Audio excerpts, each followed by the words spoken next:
Good evening. My name is Amy. I'm the founder of Aidileys. I'm here on behalf of the families who have been silenced, separated, and punished for doing nothing more than trying to protect their children. The courts are kidnapping children and extorting parents under the guise of services in the best interest of the child. But it's a lie. The system is not about children. It is about protecting a profit-driven bureaucracy. Judges, attorneys, and agencies act under the protection of immunity, issuing gag orders, gatekeeper orders, and no-contact orders to silence victims, while biological families are left with no legal recourse, and no one is being held accountable. In an investigative report called Robot in Secrecy, judges who violate ethics rules dodge public scrutiny and stay in power with no consequence. The very entity that has the power to hold them accountable, the North Carolina State Bar, does nothing. They ignore misconduct and corruption while still controlling who's allowed into the Cabarrus County Courthouse with a phone in hand. That's what the bar cares about, not justice, not oversight, and certainly not families.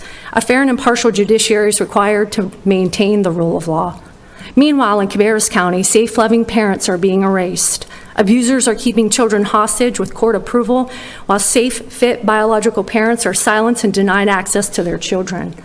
These removals have nothing to do with safety. They're about maintaining control, compliance, and cash flow.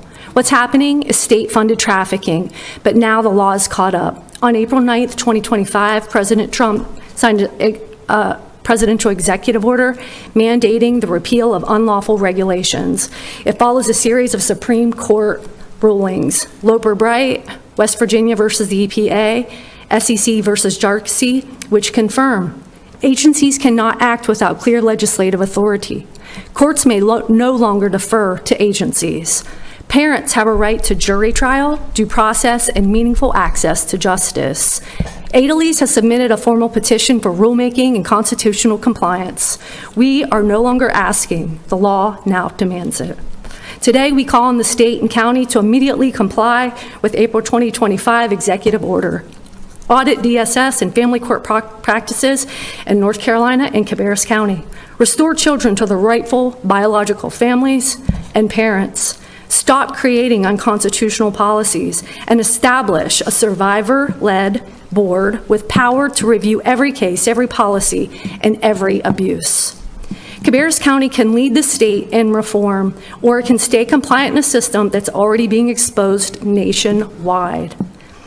To the manager and the commissioners, do the right thing, do it now, before another child is lost and another parent is destroyed. This is your moment to choose true transparency over silence, justice, immunity, and children over profit. Thank you.